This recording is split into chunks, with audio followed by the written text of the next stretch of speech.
ലക്നൌവിൽ നിന്നും ഡൽഹിയിലേക്ക് പത്മാവതി എക്സ്പ്രസ് കൂകിപ്പായുന്നു. ഏതാണ്ട് അർദ്ധരാത്രി കഴിഞ്ഞ സമയമാണ്. ഒരു ജനറൽ കമ്പാർട്ട്മെന്റിൽ നല്ല തിരക്കാണ്. ട്രെയിൻ ഏതാണ്ട് ബറേലിയിലെത്തുകയാണ്.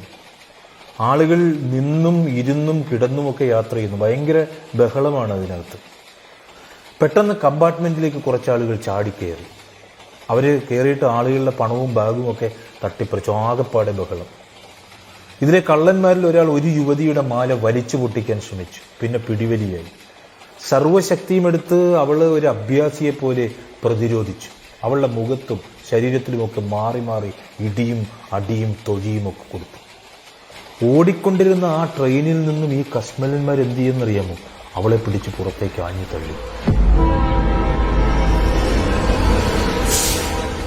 ഇരുട്ടിനെ കീറി മുറിച്ച് ഹുങ്കാര ശബ്ദത്തോടെ അടുത്ത ട്രാക്കിലൂടെ മറ്റൊരു ട്രെയിനും കടന്നുപോയി. രാവിലെ ട്രാക്കിലൂടെ നടന്നു വരികയാണ് 2-3 ഗ്രാമീണർ. അവർ നോക്കിയപ്പോൾ ഒരു ശരീരം കിടക്കുന്നു, രക്തത്തിൽ കുളിച്ച്. നേരെ തൊട്ടു നോക്കിയ സമയത്ത് ജീവന്റെ നേരിയ പിടച്ചിലുണ്ട്. അവരതെടുത്തുകൊണ്ട് നേരെ ബറേലി ജില്ലാ ആശുപത്രിയിലേക്ക് എത്തി. അവിടെ വളരെ കുറച്ച് പരിമിതമായ സൗകര്യങ്ങൾ മാത്രമേ ഉള്ളൂ. ഇവൾക്കാണെങ്കിൽ അടിയന്തര ഓപ്പറേഷൻ വേണം. അവസാനം അനസ്തേഷ്യ പോലും നൽകാതെ ഒടിഞ്ഞു തൂങ്ങിയ അവളുടെ ഒരു കാൽ പച്ചയ്ക്ക് മുറിച്ചു മാറ്റി. മാധ്യമങ്ങളിലൂടെ ആ വാർത്ത പുറത്തു വന്നപ്പോൾ രാജ്യം നടുങ്ങി. യുപിയിൽ നിന്നുള്ള ദേശീയ വോളിബോൾ താരം അരുണിമ സിൻഹ അത്യാസന്ന നിലയിൽ. അവിടെ നിന്നും നേരെ ഡൽഹി എയിംസ് ഹോസ്പിറ്റലിലേക്കാണ് മാറ്റിയത്. അപകടനില തരണം ചെയ്യാൻ തന്നെ ആഴ്ചകളെടുത്തു. ഐസിയുവിൽ നിന്നും മുറിയിലേക്ക് മാറ്റി ദിവസങ്ങൾ കഴിയുന്നു. എന്നും തകർച്ചകളിലും പ്രതിസന്ധികളിലും കൂടെയായിരുന്നു അവൾ കടന്നുപോയത്. പട്ടാള ഉദ്യോഗസ്ഥനായ അച്ഛന്റെ ദുരൂഹമായ മരണം, അതിനെ തുടർന്ന് ഒരുപാട് കള്ളക്കഥകൾ ഉണ്ടായി. അമ്മയും സഹോദരങ്ങളുമൊക്കെ ജയിലിലായി. ഒരു ജ്യേഷ്ഠനാണെങ്കിലോ ബിസിനസ് പങ്കാളികൾ ചേർന്ന് ചതിച്ച് അയാളെ കൊലപ്പെടുത്തി. പ്രതിസന്ധികളിലൂടെയും തകർച്ചകളുടെയും പടുകുഴിയിൽ നിന്നും അവൾ തൻ്റെ ഇച്ഛാശക്തി കൊണ്ടും ആത്മവിശ്വാസം കൊണ്ടും മാത്രമാണ് വോളിബോളിൻ്റെ ദേശീയ ടീമിൽ ഇടം നേടിയത്. ആശുപത്രി കിടക്കയിൽ നിന്ന് ഒരു ദിവസം പത്രത്താൾ ഇങ്ങനെ മറിച്ചു നോക്കുന്ന സമയത്ത് ഒരു വാർത്ത അവളുടെ കണ്ണിൽ ഉടക്കി. അടുത്ത് ശുശ്രൂഷിക്കാനിരിക്കുകയാണ് ചേട്ടൻ. അവൾ ആ പടം ചേട്ടനെ കാണിച്ചു. എന്നിട്ട് പറഞ്ഞു, ചേട്ടാ, എനിക്ക് ഇതിൻ്റെ മുകളിൽ കയറണം, ഇതിൻ്റെ ഏറ്റവും മുകളിൽ. എവറസ്റ്റ് കൊടുമുടിയുടെ മുകളിൽ കയറണമെന്നാണ് അവൾ പറഞ്ഞത്. അത് കേട്ട് അയാളൊന്ന് വിളറിച്ചിരിച്ചു. പിന്നെ ദയനീയമായി അവളെ നോക്കി. എന്തിനാ മോളെ ഇത്രയും വലിയ സാഹസത്തിന് നീ പോകുന്നത്? ഞാൻ ആത്മഹത്യ ചെയ്യാൻ ട്രെയിനിൽ നിന്നും ചാടിയെന്നല്ലേ ചേട്ടാ എല്ലാവരും പറയുന്നത്. ഞാൻ അത്ര ഭീരുവാണെന്ന് ചേട്ടന് തോന്നുന്നുണ്ടോ? എനിക്ക് അത് തെളിയിക്കണം. ഞാനൊരിക്കലും ആത്മഹത്യ ചെയ്യുകയില്ല എന്ന് ലോകത്തെ ബോധ്യപ്പെടുത്തണം. പിന്നെ എനിക്കൊരു കാലില്ലെങ്കിലും പ്രത്യാശയുണ്ടെങ്കിൽ ജീവിതത്തിൽ എന്തും നേടാൻ കഴിയുമെന്ന് മറ്റുള്ളവരെ എനിക്ക് ബോധ്യപ്പെടുത്തണം. 4 മാസം ആശുപത്രി കിടന്നു. അത് കഴിഞ്ഞതിന് ശേഷം അവൾ ഇറങ്ങി. കൃത്രിമക്കാല് 1, മറ്റേ കാലിലെന്താ മൊത്തം കമ്പി പിടിപ്പിച്ചിരിക്കുക. ഇത് രണ്ടുമായിട്ടാണ് പുറത്തേക്ക് ഇറങ്ങുന്നത്. തൻ്റെ മുമ്പിലുള്ള വിധിയുടെ കരിമലുകളെ കീഴടക്കുവാനുള്ള നിശ്ചയദാർഢ്യമായിരുന്നു ആ സമയത്ത് മൊത്തം അവളുടെ മനസ്സിൽ. കാലില്ലാതെ എവറസ്റ്റ് കയറാനോ? നിങ്ങൾ എന്ത് ഭ്രാന്താണ് ഈ പറയുന്നത്? കേട്ടവർ മൂക്കത്ത് വിരൽ വെച്ചു. ചിലർ കളിയാക്കി, മറ്റു ചിലര് നിരുത്സാഹപ്പെടുത്തി. പ്രോത്സാഹനത്തിന്റെ ഒരു ചെറിയ കണിക പോലും ആരിൽ നിന്നും കിട്ടിയില്ല. തയ്യാറെടുപ്പിനും പരിശീലനത്തിനുമൊക്കെ പണവും സ്പോൺസർഷിപ്പും ഒക്കെ വേണം. അവളുടെ മുമ്പിൽ എല്ലാ വാതിലുകളും അടഞ്ഞു. സ്റ്റിച്ചുണങ്ങാത്ത കാലുമായി അവൾ ജംഷഡ്പൂരിലേക്ക് ഒരു ദിവസം ട്രെയിൻ കയറി. ബച്ചേന്ദ്രി പാൽ, എവറസ്റ്റ് കീഴടക്കിയ ആദ്യ വനിതയുടെ മുമ്പിൽ അരുണിമയുടെ ആത്മവിശ്വാസം കൊടുമുടി പോലെ നിലകൊണ്ടു. അരുണിമയുടെ കണ്ണിൽ കണ്ട അരുണാഭമായ നിശ്ചയദാർഢ്യം ബജേന്ദ്രി ബാലിനെ അത്ഭുതപ്പെടുത്തി.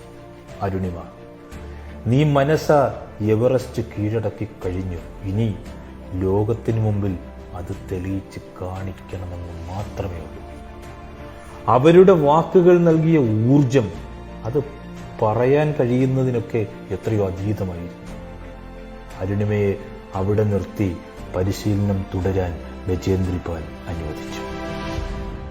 പർവ്വതങ്ങളിൽ കയറുവാൻ, അവിടെ നിലയുറപ്പിക്കുവാൻ, കാലാവസ്ഥയോട് തൻ്റെ ശരീരത്തെ പൊരുത്തപ്പെടുത്തുവാൻ കഠിനമായ പരിശീലനം. പലപ്പോഴും കാലിൻ്റെ സ്റ്റിച്ച് പൊട്ടിയിട്ട് കട്ട പിടിച്ച് രക്തം താഴേക്കൊഴുകി. അവശയായിട്ട് അവൾ ബോധമറ്റ് നിലത്ത് വീണു കിടന്നു. പരിശീലകരുടെ പോലും കരളലിയിക്കുന്ന കാഴ്ച.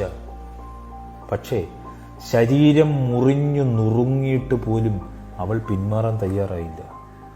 നീണ്ട കഠിനമായ പരിശീലനങ്ങൾക്കൊടുവിൽ എവറസ്റ്റിനെ കീഴടക്കുവാനുള്ള ശ്രമകരമായ യാത്ര അവൾ ആരംഭിച്ചു. കൂടെ ഒരു സംഘം പർവ്വത ആരോഹകർ. അവളുടെ തുട ചീർത്തു വന്നു നടന്നിട്ട് കൃത്രിമക്കാൽ പലപ്പോഴും അനുസരിക്കാതെയായി. 10 അടി കയറുമ്പോൾ കാല് പണിമുടക്കും. പിന്നെ അത് ശരിയാക്കിയിട്ട് വേണം മുന്നോട്ട് ചുവട് വെക്കുവാൻ. കഠിനമായ ആ മലകയറ്റത്തിൽ പലപ്പോഴും വേദന കൊണ്ടവൾ പുളഞ്ഞു. കടുത്ത തണുപ്പിൽ അവൾ വിറച്ചു. ശരീരം ഇഞ്ചിഞ്ചായി മുറിഞ്ഞു പോകുന്നത് പോലെ. പലപ്പോഴും അവൾ എല്ലാവർക്കും പിറകിലായി. കൂടെയുള്ളവർ അവളുടെ അവസ്ഥ കണ്ട് പിന്തിരിപ്പിക്കുവാൻ ശ്രമിച്ചുകൊണ്ടേയിരുന്നു. അരുണിമ, നീ പോ, തിരിച്ചു പോ. പാറക്കെട്ടുകളും മഞ്ഞുമലകളും ചെങ്കുത്തായ പർവ്വതങ്ങളും താണ്ടി യാത്ര തുടങ്ങിയതിന്റെ 52ാമത്തെ ദിവസം 2013 മെയ് 21 രാവിലെ 10:55 എവറസ്റ്റിന്റെ നെറുകയിൽ നമ്മുടെ ത്രിവർണ പതാക അരുണിമ ആഞ്ഞു വീശി.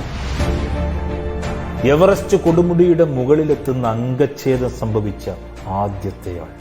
आज मेरे लाइफ का सबसे बड़ा सपना पूरा हुआ कि हर आदमी अगर अपने लक्ष्य को बनाए तो वो कभी नहीं हार माने और वो अपने टॉप को, अपने लक्ष्य को जरूर पाएगा. इसलिए जैसे मैं ऐसी हालात में होने के बाद भी मैं आज यहाँ हूँ. मैं टॉप ऑफ द वर्ल्ड पे हूँ. സ്വപ്നങ്ങൾക്ക് അതിരുകളില്ലല്ലോ. പിന്നീട് അവൾ കയറിയത് എവിടെയൊക്കെയാണ്? ആഫ്രിക്കയിലെ കിളിമഞ്ചാരോ, ഓസ്ട്രേലിയയിലെ കോസിസ്കോ, യൂറോപ്പിലെ എൽബ്രസ്, അർജന്റീനയിലെ അക്കോൻകാഗ്വ, ഇന്തോനേഷ്യയിലെ കാർട്ടൻസ് പിരമിഡ്. ഓരോന്നായി ആ വെപ്പുകാലിന്റെ അടിയിൽ കീഴടങ്ങുകയാണ്. 2015 രാജ്യം പത്മശ്രീ നൽകി അരുണിമയെ ആദരിച്ചു. ആ ജൈത്രയാത്ര തുറന്നുകൊണ്ടേയിരുന്നു. കഴിഞ്ഞ വർഷം 2019 അരുണിമ കീഴടക്കിയത് അന്റാർട്ടിക്കയിലെ ഏറ്റവും വലിയ കൊടുമുടി മൗണ്ട് വിൽസൺ.